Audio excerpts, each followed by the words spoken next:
Paikadin'ny ministera fambolena sy ny fiompiana ary ny jony ny manofana ny tanora ho mpandraraha matianina izay hatreny amin'ny tontolo ambanivohitra ary anohana azy ireny anana ny tetikasa manokana. Anisan'ny fitaovany entina hanatanterahana izany ireo fitoeram-panofanana toy ny EFTA, ny CAFPA sy ireo sekoly sy miankina izay miara-miasa aminy. Iray amin'ireny ny CFP Bevalala. Nisy araka izany ny famoahana tanora mpiofana misy 520 mianadahy izay navita fiofanana tao amin'io fitoeram-panofanana io ny talata 20 Jiona 2024 rehefa nanaraka fiofanana nandritra ny enim-bolana.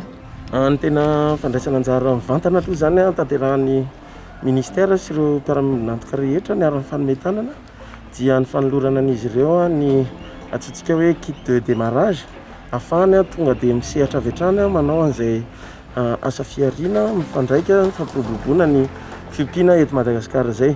Ao ny safidy nanao fiompiana kisoa, ao ny safidy fiompiana koa sy ny karazana fiompiana maro dia efa nitolorana izy ireo na ny sakafom-biby na ny masom-biby ny fitaovana toy ny abreuvoir sy ny mangeoire mba ahafahany tonga dia misehatra avy hatrany fa tsy mijanona sertificat fotsiny no ndraisin'izy ireo fa mba tonga dia ahafahany miditra avy hatrany manao an'izay asa fiariana zay.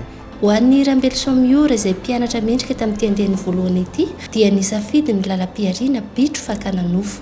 Rehefa nianatra zany ato am-pianarana dia hitako hoe nanao étude de marché sy nanao projet zahay dia nanao fanadihadiana dia mbola hitako hoe vita zany ny part de marché ana bitro fakana nofo eto Madagasikara dia izay nahatonga anahy hisafidy hoe andeha hisafidy ny filière bitro rehefa vita ny projet dia aorianan'izay zany manantena hoe betsaka ireo misehatra sy liana ary tia ny bitro izay anjifan'izany. Ny ompana bebe kokoa tamin'ny sehatra ny fiompiana ny fiofanana na raha nisy 520 mianadahy ireto ary afaka misehatra avy hatrany eny amin'ny tontolo ambanivohitra.